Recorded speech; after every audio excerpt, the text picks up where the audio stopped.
8వ తరగతి తెలుగు ప్రథమ భాష చిత్రగ్రీవం.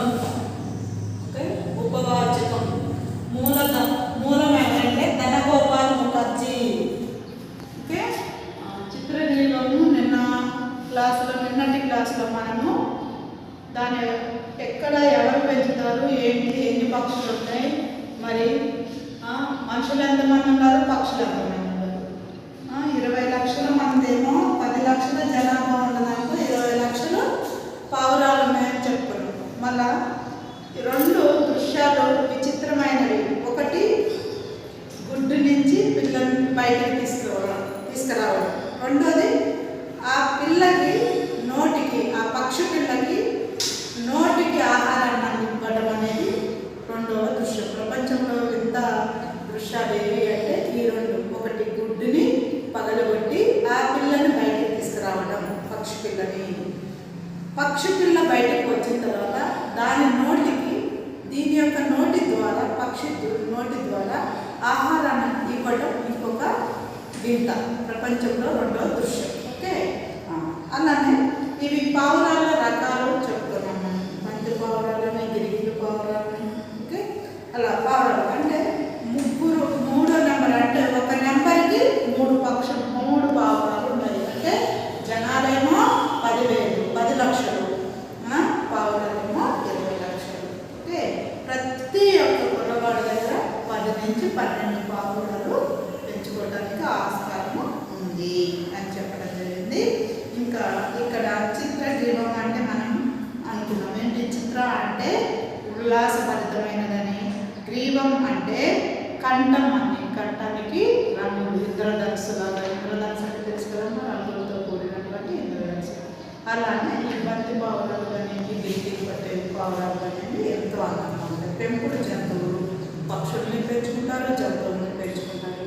అంటే మానవుడు ప్రేమ అనేది ఆ విధంగా చూపుతూ ఉంటాడనమాట. ప్రకృతిలో ప్రతిదీ కూడా అందమైనదే. మరి పెంచుకోవడానికి విశ్వాసకర జంతువులు అయినటువంటి కుక్కల్ని పెంచుకుంటారు, పిల్లుల్ని పెంచుకుంటారు, పావురాలను కూడా పెంచుకుంటారు. కాబట్టి మనిషికి ఎంతో ఆహ్లాదకరమని అటువంటి పక్షుల ద్వారా, జంతువుల ద్వారా వస్తుంది. కాబట్టి కూర్తో కాంతో ఉత్సాహం, ఆనందం కలిగేది ఏంటి అంటే పక్షులను పెంచుకోవడం వల్ల. ఓకే, నెక్స్ట్ చిత్రగ్రీవం కథను నేను మొట్టమొదటి నుంచి మొదలు పెడతాను. మొట్టమొదట అంటే స్టార్టింగ్ నుంచి అనమాట మొదలు పెడతాను. అంటే చిత్రగ్రీవం అంటే తెలుసు కదమ్మా, ఈ యొక్క 7 రంగులతో కూడినటువంటి కంఠం ద్వారా ఉన్నటువంటి పక్షి. అంటే పక్షి మీన్స్ పావురము. ఈ పావురం గురించి మొట్టమొదటి నుంచి స్టార్ట్ చేయడం జరుగుతుంది. ఎవరు? ధనగోపాల్ ముఖర్జీ. ముందు దాని తల్లిదండ్రుల గురించి చెప్పుకున్నాం. తల్లి, తండ్రి ఇద్దరు ఉంటారు కదమ్మా, వాళ్ళ గురించి ఫస్ట్ చెప్తామని మరి ధనగోపాల్ ముఖర్జీ గారు చెప్తున్నారు. దాని తండ్రి పక్షి గిరికీల మునగాడు. తండ్రి పక్షి ఏంటమ్మా? గిరికీల మునగాడు. తల్లి పక్షి వార్తల పావురము. గిరికీలు అంటే చెప్పాను కదమ్మా, చుట్టూ తిరిగేటువంటి. మునగాడు అంటే స్టాండర్డ్ వీరుడు అని చెప్పుకోవచ్చు. అట్లనే ఇక్కడ పావురం ఏంటి? తల్లి పక్షి. ఆ పావురం ఏం చేస్తుంది? వార్తలని అందిస్తుంది, వార్తలని తీసుకెళ్తుంది. ఆ రోజుల్లో అది అతి సుందరమైన కులీన వంశానికి చెందిన పావురం. సుందరం, అందం. తల్లి పక్షి బాగా అందంగా ఉండేదంట. సుందరం, అందం.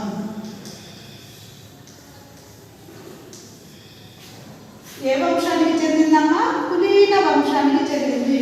కులీన వంశం ఏంటమ్మా? కులీన వంశం. అందమైనటువంటి పక్షి వార్తలన్నీ అందిస్తూ ఉండేది. ఎవరి యొక్క తల్లి?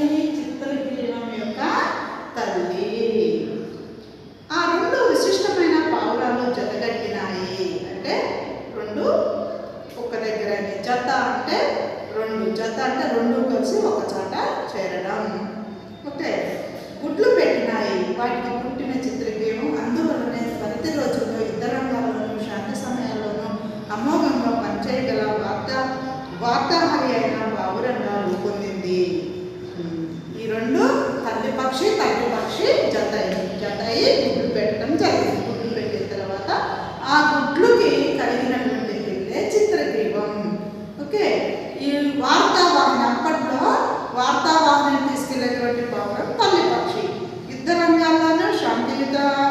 గాను అన్ని రకాలుగా వార్తలు పంపించినటువంటి రాజులు కానివ్వండి, అక్కడ ఉన్నటువంటి వాతావరణంలో ఉన్నటువంటి రాజులు ఇటు ఈ పక్షికి ఎక్కువగా వర్క్ ఉండేది అని. తల్లి పక్షి నుండి తెలివితేటలు సంపాదించుకుంది. ఏం సంపాదించుకుందమ్మా? ఎవరైనా కూడా తల్లిదండ్రుల నుండే పిల్లలు ఫస్ట్ 80% నేర్చుకుంటారు. ఎందుకు? ఎక్కువ శాతం చిన్నపిల్లలు ఎప్పుడైతే పుడతారో పుట్టిన కాడి నుంచి 4 సంవత్సరాలు 3 సంవత్సరాల వరకు తల్లి ఏం చేస్తుందో అబ్జర్వేషన్ చేస్తారు, తండ్రి ఏం చేస్తున్నారో అబ్జర్వేషన్ చేస్తారు.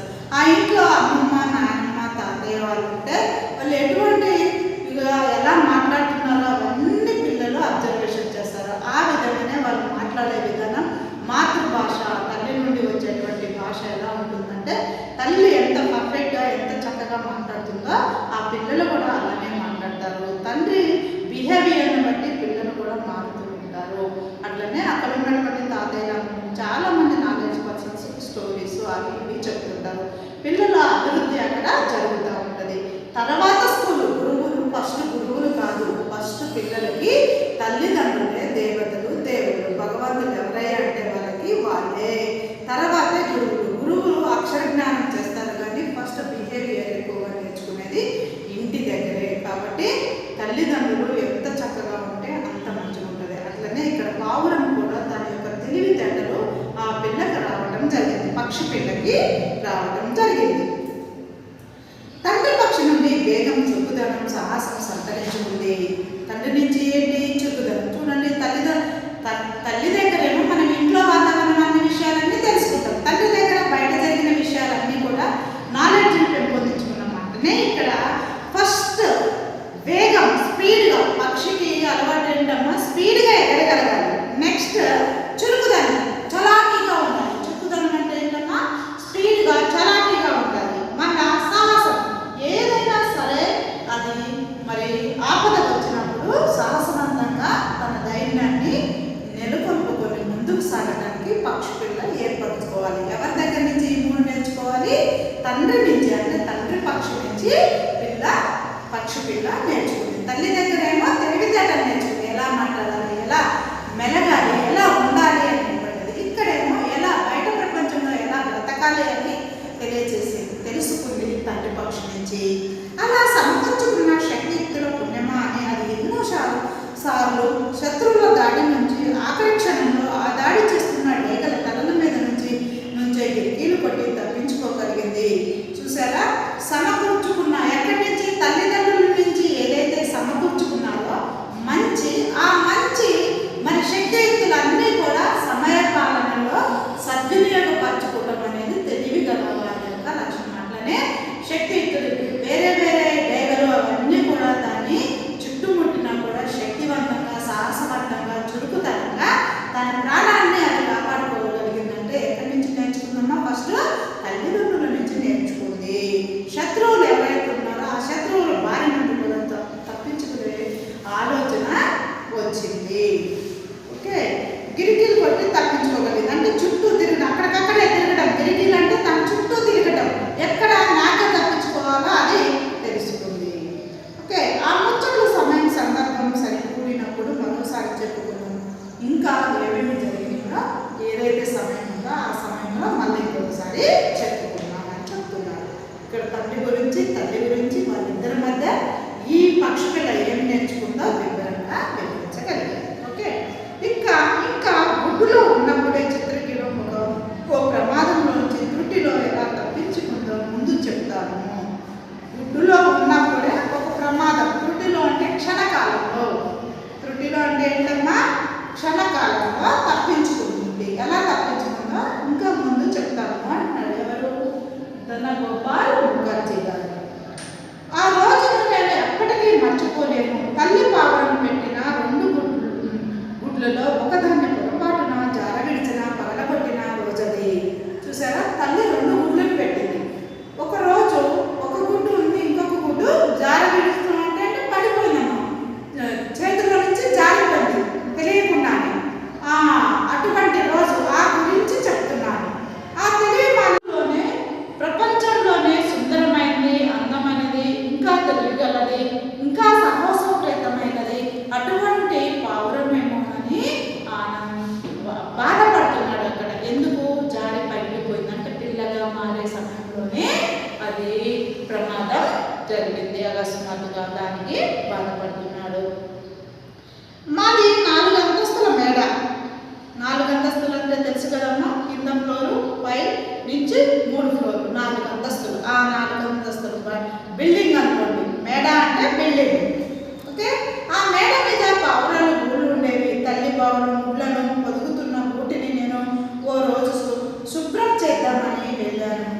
కదమ్మా, అక్కడ ఎప్పుడైతే తల్లి పావురం ఉందో అక్కడ గుడ్లు పెట్టినటువంటి గూడు మొత్తం ఎక్కడైనా పావురాలు బయటికి వెళ్ళి ఆ చెత్తని చెదాలని తీసుకొచ్చి మెత్తగా ఏర్పరచుకుంటాయి కదమ్మా. మెత్తగా పిల్లల గుడ్లుకి మెత్తగా ఉండాలి కదా దిండుల్లాగా. అటువంటి పీచు పదార్థాలన్నీ కూడా గడ్డి పదార్థాలన్నీ కూడా తీసుకొచ్చి ఒక గూడుగా తయారు చేసుకొని వాటిలో గుడ్డును క్షేమంగా పెట్టుకొని ఆ గుడ్లు నుంచి పిల్లల్ని కాపాడుకోవడానికి ప్రయత్నం చేస్తారు. అటువంటిది ఒకరోజు నీట్గా లేదని శుభ్రం చేద్దామని వెళ్ళాడట ధనగోపాల్ ముఖర్జీ గారు. వెళ్తే అక్కడ జరిగినటువంటి ప్రమాదాన్ని వివరిస్తున్నాడు. తల్లి బిడ్డను మృదువుగా లేపి తీసి ఓ పక్కన ఉంచాను.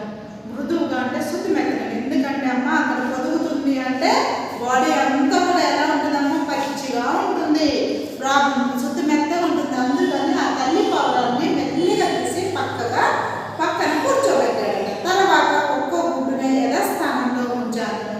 ఒక గుడ్డుని సేమ్ ఉన్న ప్లేస్లో ఉంచాడు. ఇంకొక గుడ్డుని తీస్తున్నాడు. రెండో గుడ్డు మీద మెల్లగా దృఢంగానే చేతిని ఉంచి క్షణంలో జరిగిందా ప్రమాదం చూడండమ్మా. రెండో గుడ్డు మీద మెల్లగా చెయ్యి ఉంచాడంట, కానీ అది క్షణంలోనే జరిగిందట ప్రమాదం. నేను ఆ గుడ్ల మార్పిల్లో ఉన్నప్పుడు ఇంటి పైకప్పును తుఫాను ఎగరగొట్టినట్టుగా నా మొహాన్ని ఏదో బలంగా తాకింది. చూడండి అమ్మా, ఇప్పుడు ఏదైనా పిల్లల విషయంలో కానివ్వండి, వేరే పక్షజాతుల విషయంలో కానివ్వండి, ఏదన్నా భార్యకి ఎటువంటి ఆపద వస్తుందోనని ఇక్కడ మానవ రూపంలో ఎప్పుడు కూడా మనుషులు భర్త అయినటువంటి ఆయన ఎప్పుడు కూడా చూసుకుంటూ ఉంటాడు. అట్లనే ఇక్కడ ఏం జరిగిందంటే ఈ ధనగోపాల్ ముఖర్జీ గారు వచ్చినప్పుడు ఒక గుడ్డుని యథాస్థానంలోనే ఉంచాడు, ఇంకొకటి తీసి పక్కకు పెట్టాడు. ముందలేమో తల్లి పావురాన్ని పక్కకు పెట్టాడు. రెండో గుడ్డును తీసి దాము అనే సమయంలోనే బలంగా, ఇప్పుడు పావురానికి కాళ్ళు ఉంటాయి, ముక్కు ఉంటుంది కదమ్మా, ఈ కాళ్ళతో తన్ని ముక్కుతో పొడిచింది. అప్పుడు బాగా గట్టిగా తాకేసరికి ఈ యొక్క ఏదైతే గుడ్డు మీద చెయ్యి ఉందో ఆ చెయ్యిని జారడం జరిగింది. ఆ ప్రమాదంగా జరిగిందని చెప్తున్నాడు. తీరా చూస్తే అది తల్లి పావురం. ఎవరమ్మా? తల్లి పావురం. ఎందుకు ఇక్కడ తల్లి పావురానికి ఇబ్బంది జరుగుతుందని తల్లి పావురం వచ్చి కాపాడాలని అనుకున్నాడు. చివరికి ఆపద ఇక్కడే జరిగింది. రెక్కలతో బలంగా నా మొహాన్ని మోదుతుంది. ఇంకా దారుణం ఏమిటంటే నా ముక్కు మీద తన గోళ్ళను కూడా దిగవేసింది. చూడండి, ఎప్పుడైనా మనిషికి స్పీడ్గా వచ్చి టక్కున ఏది తగిలినా కూడా బాగా నొప్పి వస్తుంది. ఇమీడియట్గా మన చేతిలో ఏమున్నా, మన నెత్తి మీద ఏమున్నా, మన దగ్గర ఏమున్నా కూడా పడేస్తాం. అది తెలియకుండానే పడిపోతాయి. అట్లనే పాపం ఇక్కడ ఆ గోళ్ళు కూర్చుకునేదానికి బాగా నొప్పి వచ్చేదానికి తెలియకుండా అది పడిపోయాడు. ఆ నొప్పి, ఆ పాటు వాటి పుణ్యమా అని రెండో గుడ్డును నాకు తెలియకుండానే ఎప్పుడు వదిలేశాను. కానీ అక్కడ ఇబ్బంది జరిగింది కదమ్మా, బ్లడ్ అవన్నీ రావడం జరిగింది కదా, గోళ్ళు పుచ్చుకున్నాయి కదా, అందుకని పాపం తెలియకుండానే ఆ గుడ్డు జారిపోయింది. అతి కష్టం మీద తల్లి పక్షిని దూరంగా తరిమేయగలిగాను. రియల్గా అది చేస్తున్నది ధనగోపాల్ ముఖర్జీ ఆ తల్లి పాత్ర కోసమే. కానీ ఆ తల్లి పక్షి ఏమనుకుంది, నా యొక్క భార్యకి ఎక్కడ ఇబ్బంది పడుతుందో, ఎక్కడ ఇబ్బంది కలుగుతుందోనని తనకు తెలియకుండానే ఆ ప్రేమతో, అతి ప్రేమతో అక్కడ తన నుంచి దూరం చేద్దామనే ఉద్దేశంతో వస్తే చివరికి నష్టం జరిగిపోయింది. ఆ విధంగా ఈ లోపల జరగవలసిన ప్రమాదం జరిగింది. రెండో గుడ్డు పగిలి చిన్న భిన్నమైన నా కాళ్ళ దగ్గర పడి ఉన్నది.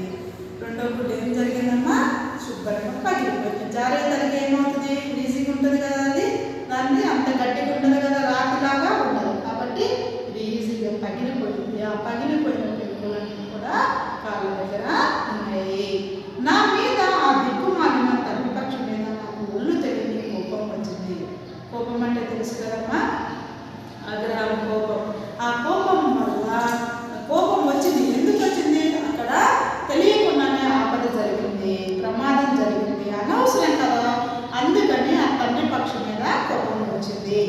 నా మీద నాకు ఎందుకు కోపం వచ్చిందంటారా, తండ్రి పావురం నుంచి అలాంటి దాడి జరగవచ్చునని నేను జాగ్రత్త పడి ఉండాలి కదా. నేనేదో గుడ్డును సంగ్రహించడానికి వచ్చాననుకుందా తండ్రి పక్షి అపహరించడం తీసుకుంటుందేమో అని తండ్రి పక్షి వచ్చింది. ముందుగానే ఈ ఆపద వస్తుందని ఫస్ట్ మనం థింక్ చేయాలి కదా, ఆలోచించాలి కదా. ఆలోచన లేకుండా అనాలోచితంగా వచ్చేసరికి ఈ ప్రమాదం జరిగింది. ఇది నా వల్లే జరిగింది. ముందర ఆలోచించి ఉన్నట్లయితే తండ్రి పక్షి వచ్చి నన్ను ఇటువంటి జరుగుతుంది అని నేను ఆలోచించినట్లయితే ప్రమాదం జరిగినట్లేదు కాదు కదా. తన నుంచి నేను రక్షించుకునేవాడిని కదా. నాతో పాటు ఆ గుడ్డును కూడా రక్షిస్తే ప్రపంచంలో సుందరమైనటువంటి పావులని నేను మిస్ అయ్యాను కదా, మనం అందరం కూడా మిస్ అయ్యాను కదా అని ఆలోచిస్తుంది.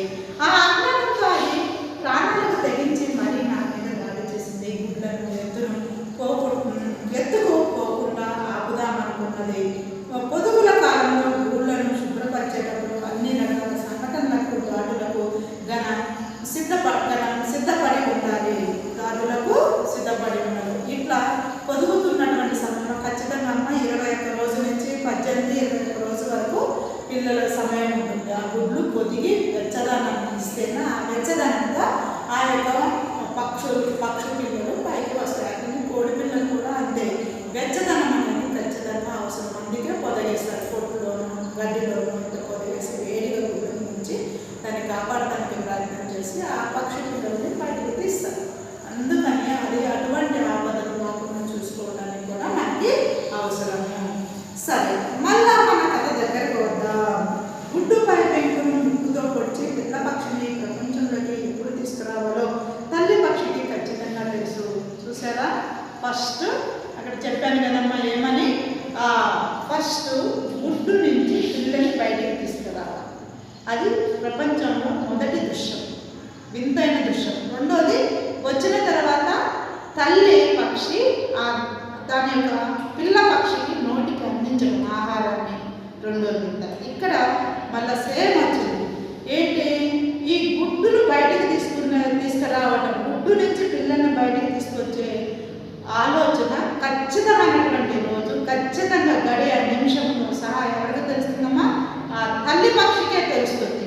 ఆ తల్లి పక్షికి తెలిసినప్పుడు ముక్కు ఏదైతే ఉంటుందో ఆ ముక్కు ద్వారా గట్టిగా ఉంటుంది. తక్కువ ఎక్కడ కొట్టాలో అక్కడ కొడితే అది ఓపెన్ అవుతుంది. ఓపెన్ అయినప్పుడు ఆ గుడ్డులో నుంచి బయటికి పిల్లల్ని మెల్లగా ముక్కు ద్వారా మెల్లగా బయటికి లాగుతుంది. అప్పుడు ఆ పిల్ల పక్షి బయటికి వస్తుంది. తల్లి పక్షికి పలానా రోజు, పలానా గడియలు, పలానా నిమిషంలో దానికి తెలుసు కాబట్టి బయటికి తీసుకొచ్చే అదృష్టం తల్లికి కలిగింది. తండ్రి పక్షి కూడా అడపాదడపా గుడ్ల మీద కూర్చొని పొదిగే మాట నిజమే, కానీ పొదగటమన్న పనిని 2 నిర్వహించేది తల్లి పక్షి. అక్కడ ప్రేమతో కూడినటువంటి, అంటే భార్యకి భర్తకి ఉన్న బంధం ఏంటి అంటే అక్కడే తెలుస్తుంది. 2 తల్లి పక్షి పొదుగుతుంది ఆ గుడ్డు మీద. 1 వంతు భార్య మీద ప్రేమ ద్వారా, అక్కడ పిల్లల మీద ప్రేమ ద్వారా తండ్రి పక్షి అక్కడ ఈ 1 వంతు, అంటే 2 వారాలు తల్లి పొదిగితే 1 వారము తండ్రి పొదుగుతాడు. అప్పుడు ఆ పక్షి నుంచి పిల్లని బయటకు తీసుకొచ్చేటువంటి అవకాశం. అంటే శ్రమ ఇద్దరు పడతారు. దేనికైనా, కుటుంబానికైనా సరే, మానవ జన్మలో, మానవ జీవితంలో కూడా తల్లిదండ్రులు ఇద్దరు కష్టపడితేనే పిల్లల భవిష్యత్తు అనేది బంగారు పాటుగా మారుతుంది. అందుకనే తల్లిదండ్రులు ఇద్దరు కూడా 2 కళ్ళు లాంటి వారు అని చెప్పుకోవచ్చు. ఇక్కడ తండ్రి పక్షికి ఇంపార్టెన్సే, తల్లి పక్షికి ఇంపార్టెన్సే. ఎవరు ఎక్కువ ఎవరు తక్కువ అని ఇద్దరు సమానమే సమాజంలో. ఆ మిగిలిన 3వ వంతు పొడిగేది తల్లి పక్షి అయినా పిల్ల పక్షిని ప్రపంచంలోకి ఎప్పుడు తీసుకురావాలి అనే విషయం దానికి తెలియదు. ఆ పరిజ్ఞానం తల్లి పక్షి సొత్తు. ఓకే, ఇక్కడ ఎంత మనము ఉన్నా కానీ, ఎన్ని విషయాలు ఎన్ని రోజులు చేసినా కానీ తండ్రి పక్షి బాధ్యత ఏంటి? ఓన్లీ ప్రేమతో అక్కడ ఉండడం మటుకి. కానీ పిల్లల్ని బయటికి తీసుకురావాలి అనేటువంటి ఆలోచన సొత్తు, అంటే దాని యొక్క సొత్తు మీన్స్ సొంతం. పిల్ల పక్షిని బయటికి తీసుకురావాలి ఆలోచన ఎవరికి వస్తుందమ్మా? తల్లి పక్షిదే. ఆ క్రెడిట్ మొత్తం కూడా తల్లి పక్షిదే. తల్లికి మాతృదేశంలో తల్లికి ఉన్నంత విలువ ఎటువంటి వారికి ఉండదు. ఎందుకంటే కంటికి రెప్పలాగా పిల్లల్ని కాపాడేది ఎవరమ్మా? తల్లి. ఓకే.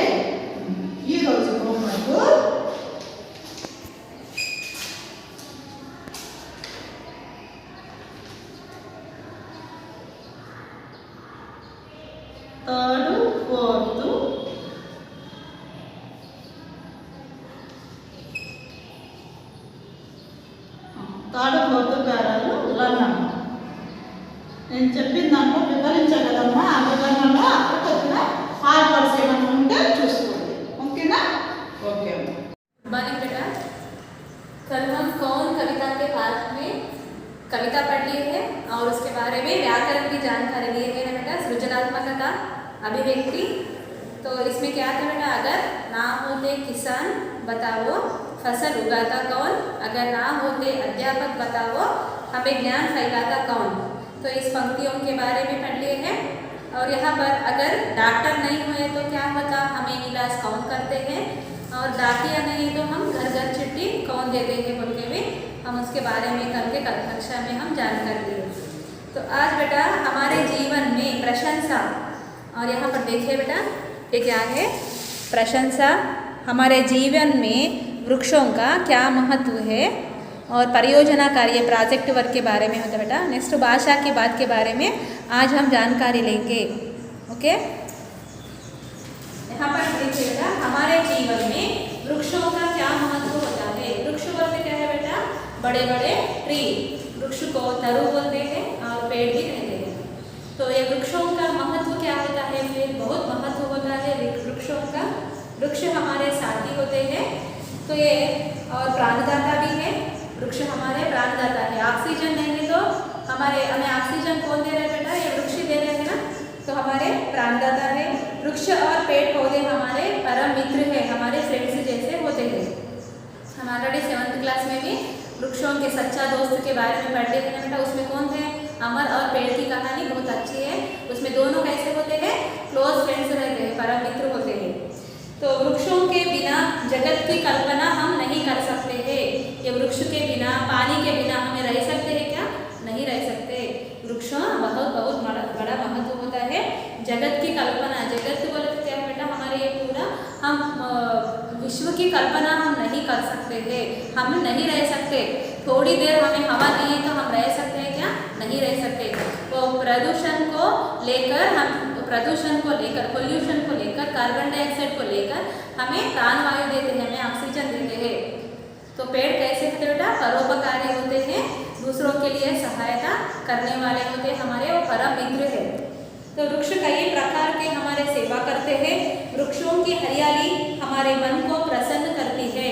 उसको हरियाली देखकर हमें बहुत खुश दिखता है. हमें कहाँ तो भी अच्छा पेड़ दिखे तो हमें अब्बा कितना अच्छा है ऐसा बोलते हैं ना.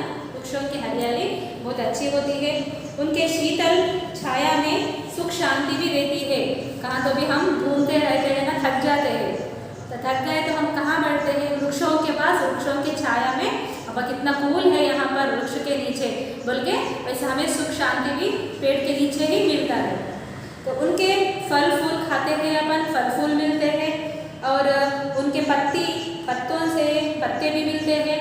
और लकड़ी हमारे लिए बहुत उपयोगी होती है. उससे लकड़ियाँ बहुत उपयोगी होती है. वहाँ पर वृक्षों से कागज बना सकते हैं.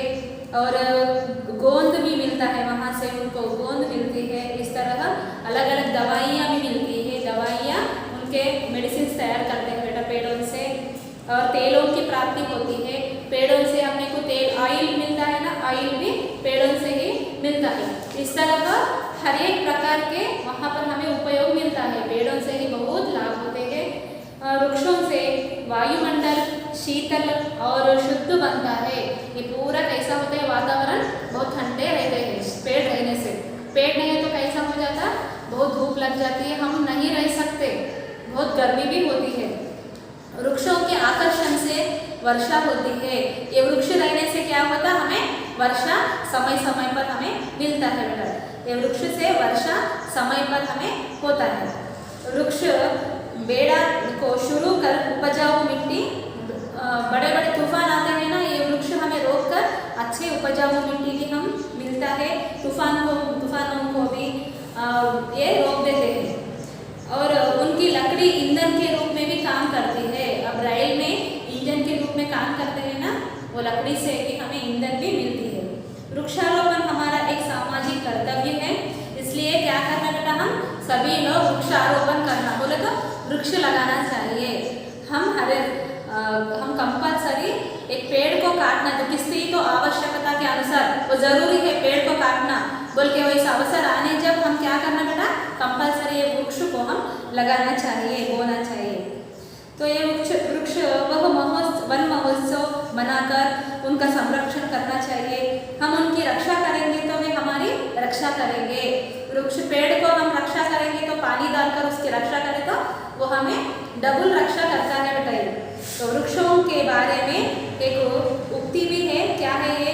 वृक्षो रक्षति रक्षितः बोल के। वृक्ष कंपल्सरी वृक्षों को हम पेड़ पौधों को लगाए तो हमें वो बदले में हमें फूल फल देते हैं, उसी तरह हम सहायता करते हैं। नेक्स्ट वैसे यहाँ पर भाषा की बात के बारे में जानकारी लेंगे। भाषा की बात में क्या दिया गया है देखिए। अगर ना होती निर्मल नदियाँ, यहाँ पर 4 पंक्तियाँ है बेटा। 4 पंक्तियों के बारे में क्या है देखिए। अगर ना होती, पाठ्य पुस्तक में कविता के बारे में दिए हैं। अगर ना होती निर्मल नदियाँ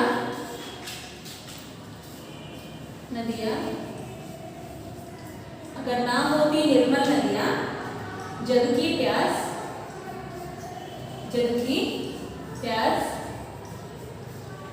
बुझाता कौन?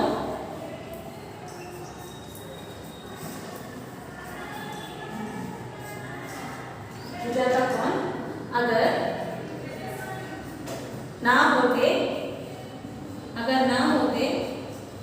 पर्वत मीठे, अगर ना होते पर्वत मीठे, झरने भला बहाता कौन?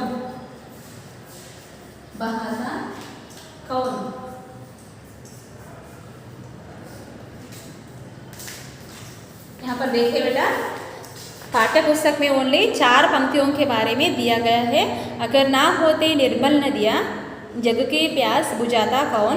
अगर ना होते पर्वत मीठे, झरने भला बहाता कौन? तो यहाँ पर क्या दिया बेटा? ऊपर दी गई कविता की पंक्तियों में रेखांकित शब्द नदियों और झरने की विशेषता के बताने के लिए उपयोग में लाए गए हैं। बोले तो बेटा यहाँ पर निर्मल नदियाँ और मीठे झरने बहा रहे हैं बोल के यहाँ पर विशेषण बता रही है। क्या है बेटा? निर्मल मीठे क्या है? विशेषण है। किसके बारे में बता रहे हैं? संज्ञा के बारे में बता रहे। संज्ञा या सर्वनाम। यहाँ पर पर्वत है, पर्वत बोले तो क्या है? ये संज्ञा के संबंधित है। नदियाँ हैं, ये पर्वत क्या है? नदियाँ बोले तो क्या है बेटा? ये संज्ञा के संबंध। तो उसकी विशेषता बता, कैसे है? निर्मल है। नदियाँ कैसी है? निर्मल है। तो ये इसकी विशेषता बता रही है, तो इसको विशेषण कहते हैं। यहाँ पर संज्ञा के बारे में कुछ वर्ड्स है ना, पर्वत है, नदियाँ हैं, तो इसके बारे में बता रही है। क्या बोलते बेटा? इसको विशेषण कहते हैं। यहाँ पर देखिए विशेषता बता रही है तो इसको विशेषण कहते हैं। अब नीचे दिए गए संज्ञा शब्दों के लिए उचित विशेषण शब्द सोचकर लिखिए। यहाँ पर क्या बेटा? ये सूरज, चांद, फूल, आसमान, इंद्रधनुष, ये सभी क्या है बेटा? संज्ञा के संबंधित वर्ड्स है। यहाँ पर संज्ञा के संबंधित शब्द है ना, तो इसको हम विशेषण जोड़िए बोल के दिए। तो विशेषण क्या होते हैं? फिर संज्ञा और सर्वनाम के बारे में बताने वाले शब्दों को उसके विशेषता बता रहे हैं ना, उसको हम विशेषण कहते हैं। यहाँ पर देखिए,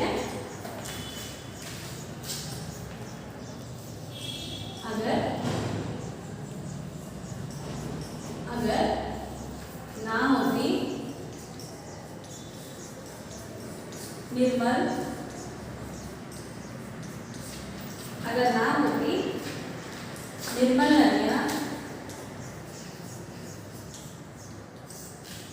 अगर ना होती निर्मल नदियाँ, जग की प्यास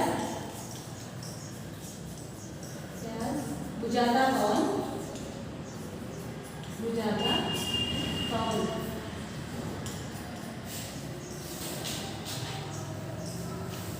अगर ना होते पर्वत, अगर ना होते पर्वत मीठे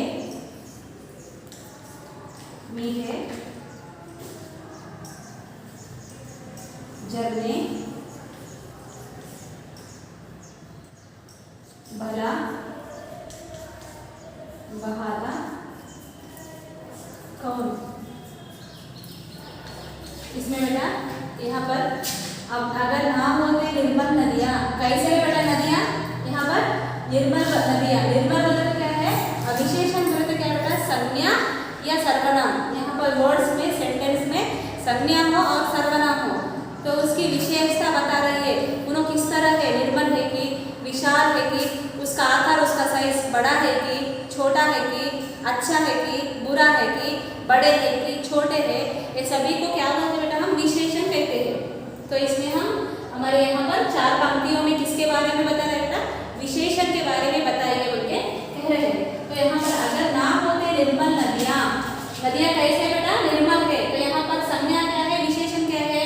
यहाँ पर निर्मल विशेषण है, नदियाँ संज्ञा है। यहाँ पर निर्मल विशेषण है। जग की प्यास बुझाता कौन? तो यहाँ पर जग की प्यास बुझाता कौन? और अगर नाम होते पर्वत मीठे, पर्वत बोले तो क्या है बेटा? यहाँ पर संज्ञा है। तो मीठे बोले तो विशेषण है। तो यहाँ पर मीठे विशेषण है। झरने बना बहाता कौन?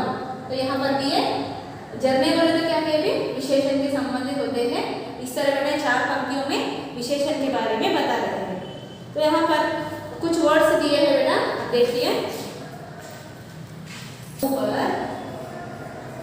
ऊपर बोले तो बेटा इस पंक्ति में ऊपर दी गई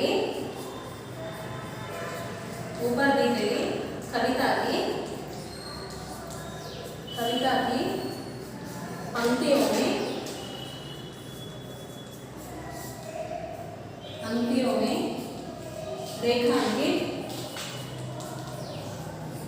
रेखांकित यहाँ पर क्या दिए बेटा? रेखांकित निर्मल बोल के दिए ना, तो इस पंक्तियों में रेखांकित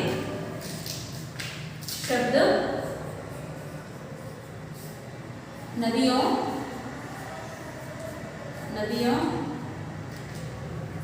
और झरने की विशेषता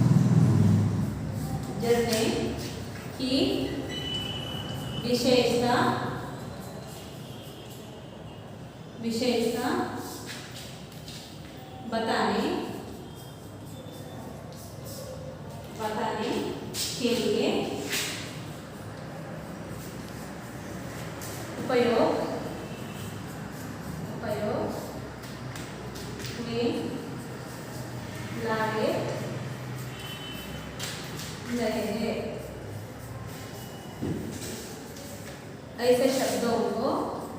ऐसे शब्दों को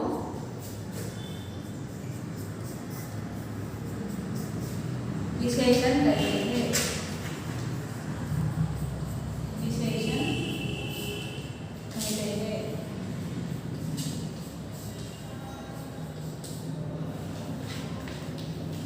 यहाँ पर देखिए बेटा इसके बारे में। ऊपर दी गई कविता की पंक्तियों में रेखांकित शब्द नदियों और झरने की विशेषता बताने के लिए उपयोग में लाए हैं।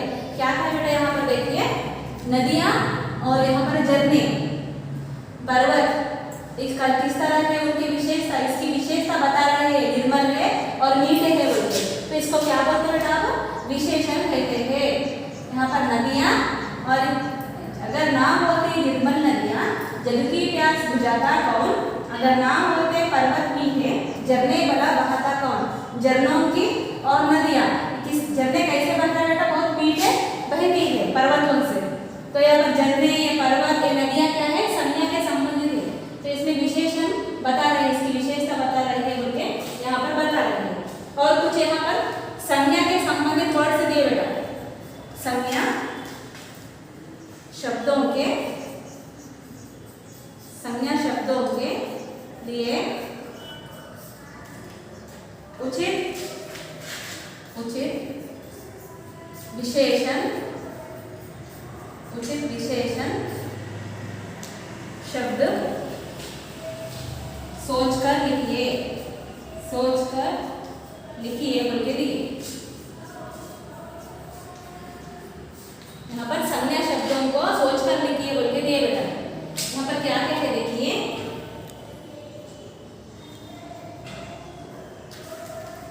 विशेषण में लिखिए, संज्ञा शब्दों को सोचकर विशेषण में लिखिए।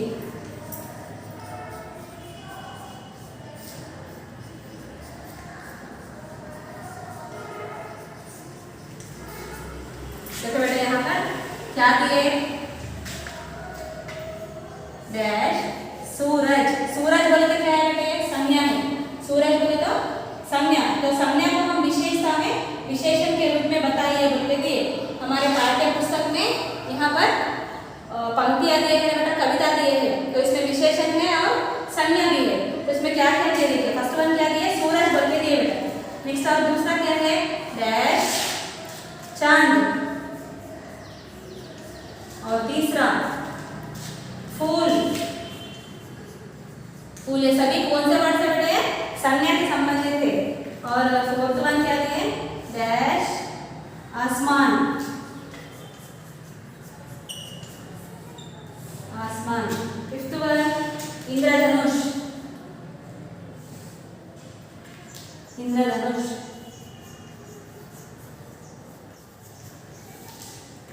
इस संज्ञा को बेटा हम किसकी विशेषता है? देखो सूरज कैसे रहता है बेटा? चमकता रहता है ना? चमकना, चमकता बोले तो क्या है? विशेषण। नेक्स्ट चांद, दिशा। दिशा दिखाते, दिशा दिखाता चांद। किस तरह दिशा दिखाता? फूल खिलता, खिलता हुआ फूल। नेक्स्ट आसमान। आसमान कैसे होता? विशाल, विशाल आसमान। इंद्रधनुष रंग बिरंगे, रंग बिरंगे। इस तरह बेटा इसको हम विशेषण से हम इसको कंप्लीट करके लिखना है बेटा। समझ में आया ना?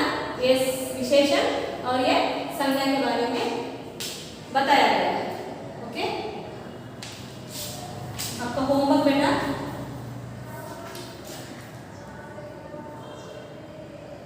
व्याकरण bits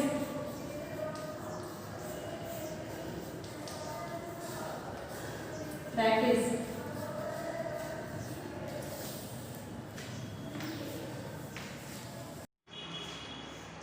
After finishing this fifth unit, rereading the treasure part 2, I am going to start reading the literary build the nation. Civil engineering is one of the oldest disciplines of engineering. It involves the design, construction and management of infrastructure, highways, railways, airports, harbors, bridges, tunnels, ensuring supply of high quality water among others, and hence the term is used in a very broad sense. It may not be an exaggeration to state that almost every major project has a contribution from a civil engineer. Here what happened now? If we are having the civil engineering, they will having the different of tasks.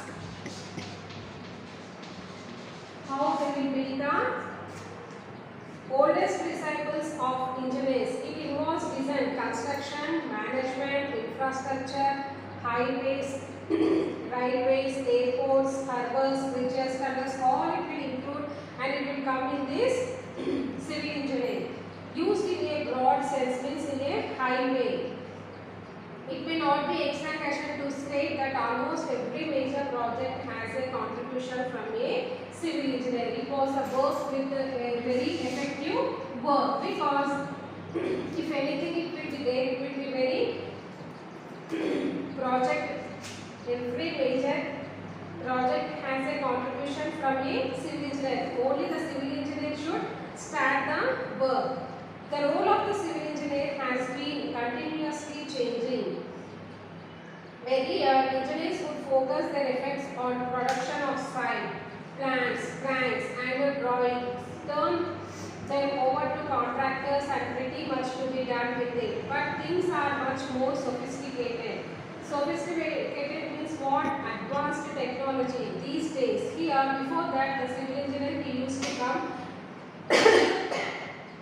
he used to draw the drawings whichever it was having the highways, railways, like that. Now the work was very sophisticated, means advanced technology was implemented. And what happens by sitting in front of the system only, he used to draw the diagrams whichever it was. For example, we are going to start the railway station.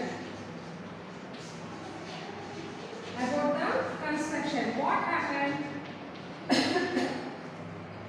How much the place is required to construct the railway station, which will be in the plan, it should be there. And they will send the plan directly with the help of the system. By sitting in front of the system, the civil engineer used to plan the railway station how it used to be. Before that, they used to go to the railway station which was built there, and they used to give the sketches there, and they should be started the work. Now the work was happened sophisticated, means very complicated work was happened. They can sit in front of the system, and then with the workers, other people they can do after going to the place wherever the site present, and they can do all the work whatever we implemented, like that it was having nowadays.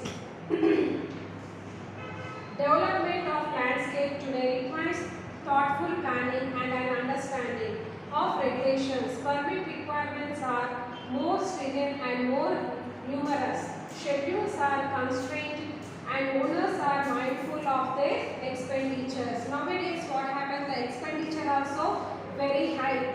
If you want to build any roadways, highways or airports, the expenditure whatever they are thinking to build about the site, it was very expensive. Why it was becoming very expensive means the workers, those who are implementing in that work or site, they are a lot of members together, they are working and they are doing the work, and they used to be permit requirements and more stringent and more numerous schedules are constructed. Owners are mindful for their expenditures. Now owners also they should be there, and if government projects are there, how they will be the projects those who are going to undertake, what they will do, whatever the amount it was coming afterwards it will come about this government works. Before they used to do whatever the amount they are having, contractors they should keep first the amount and later the government will send the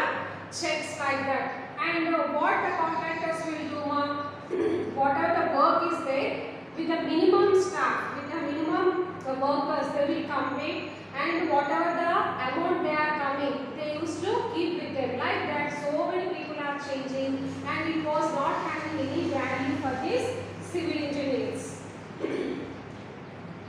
Civil engineers today are expected to stay with the clients and guide them through the approval and construction process by offering strategy, advice and their experience. Now civil engineers how they are used to be, before that they used to go there and they used to give the plan. Now what happened, the civil engineers they are working with the partners, with the clients only, the owners who are there, the clients, for them.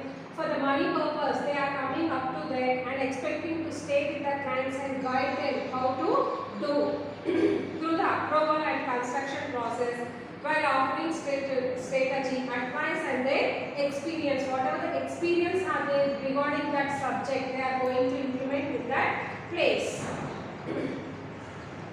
Civil engineers are multi-faced, means having many phases, taking on roles and responsibilities that are varied. Environmental civil engineers focus on all-round development of design and construction, skill of working in harmony with nature.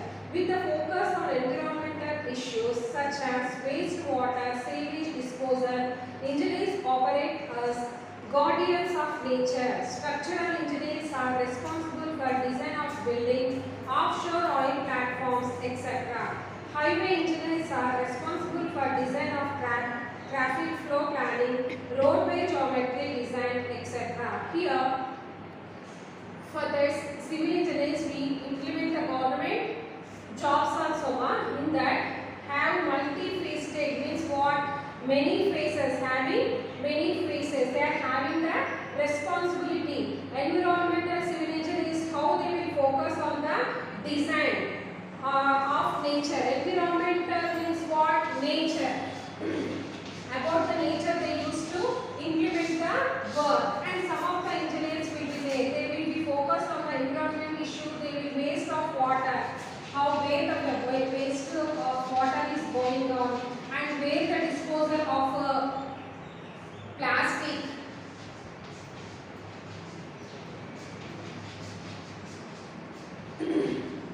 which was they will focus on this only. This government thought is about the nature. Environment means it considers as the nature, and the nature means waste of water and disposal of this. They will guide on this. And structural engineers are responsible for design of building offshore oil platforms. For example, the buildings means what mark this design is the structural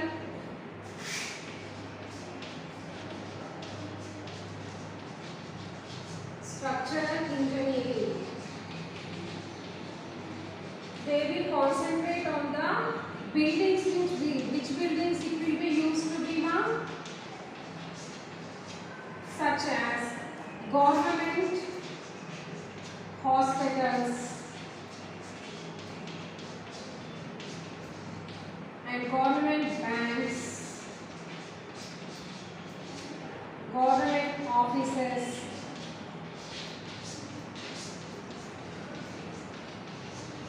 like this. The structural engineers will develop in this. Regarding the buildings means for the hospitals, banks, offices and municipality office, like that all the offices which regarding to the government, they will discuss in this. Highway engineers are responsible for design for traffic flow planning, roadway geometry design, etc. Here three kinds of engineers are there. One of the first one is environmental engineers. They include about the nature, waste of water, disposal of plastic. And here the second one is structural engineering. It will include the buildings, for example, government hospitals, banks, offices, like that. And the third one we are going to see is who are they? Highway engineers.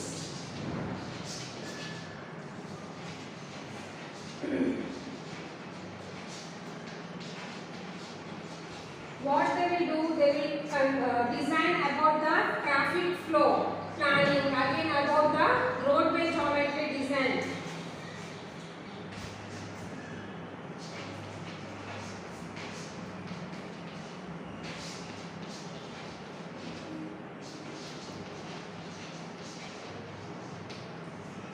These are the three kinds of engineers now. First it was environmental, and second one structural engineer, and third one highway engineers. Now, structural engineers are involved in the design of small residential buildings, multi-story buildings, microwave towers, transmission lines of electricity, and pipelines for water supply and oil and gas supply. Here, the structural engineers will include, I said no before that only, about the buildings, two-story buildings and oil mills, microwave towers and the electricity lines, whatever it was there, and pipelines of water supply and oil and gas. They will do, these are all including the structural engineers. Construction engineers plan and coordinate construction projects. They may have job titles such as constructor, construction, superintendent, general superintendent, project engineer, etc. Here, about the construction engineer plan is what it will be going on. Coordinate construction projects. Means coordinate means all for the mixing it will be have. They may have a job title. Who are there in this? Constructor he will be there. Construction superintendent it will be there.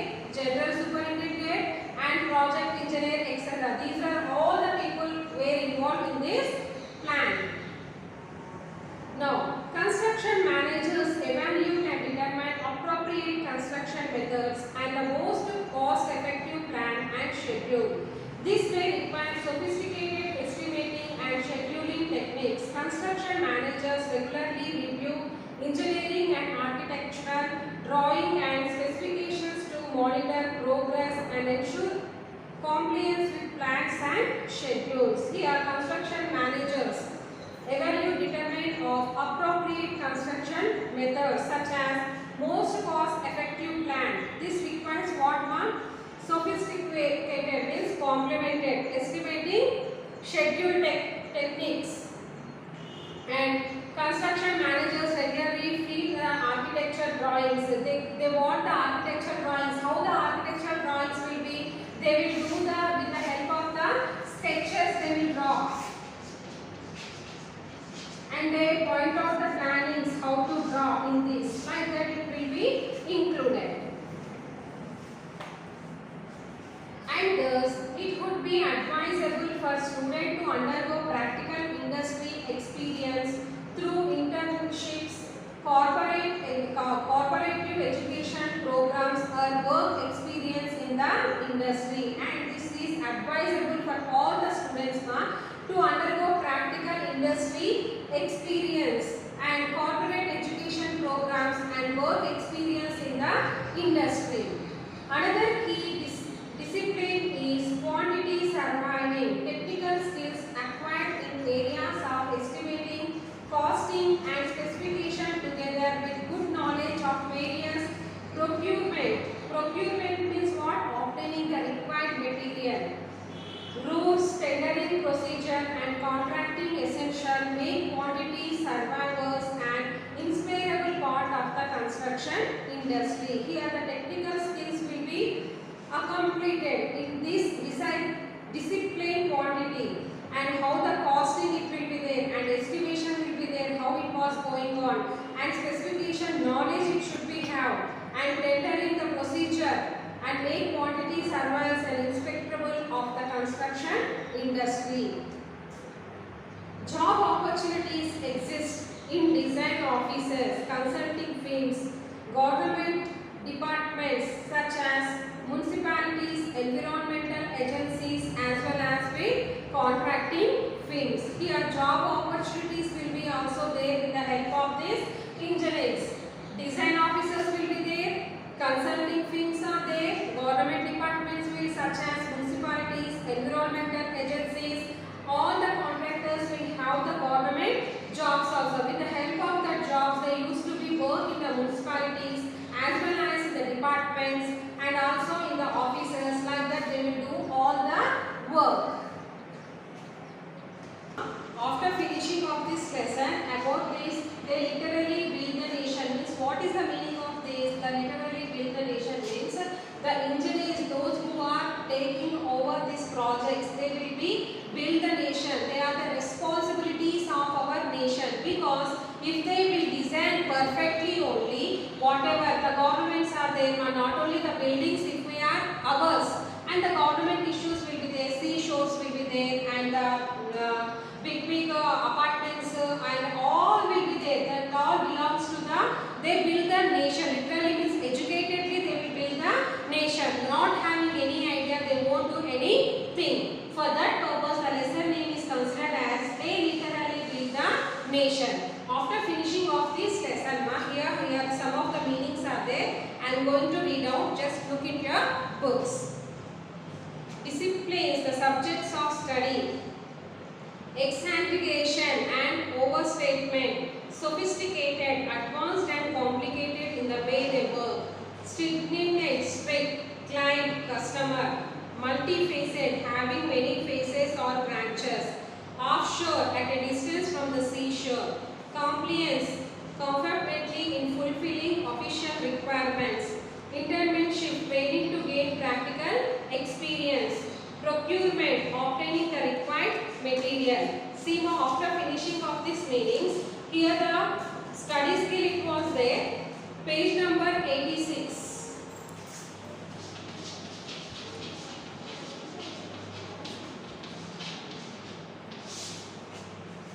Page number 86. Observe the following P diagram which shows a survey done on 1200 students who have completed class 10 and chosen different career options. Write a paragraph on the trends in the choice of a career based on the P diagram. Here he given the diagram and how many percentage of students he was given, and here intermediate, manual work, dropouts and vocational courses, polytechnic courses, and it was the P diagram 5%. He given the percentage only regarding this P diagram, and depending upon this figure you should write a paragraph on the trends in the choice of a career based on the P diagram. By looking this diagram you should write about this paragraph. go through this and you write it roughly in the rough notebooks. If you are not understanding, in the next class I am going to continue and I will explain it.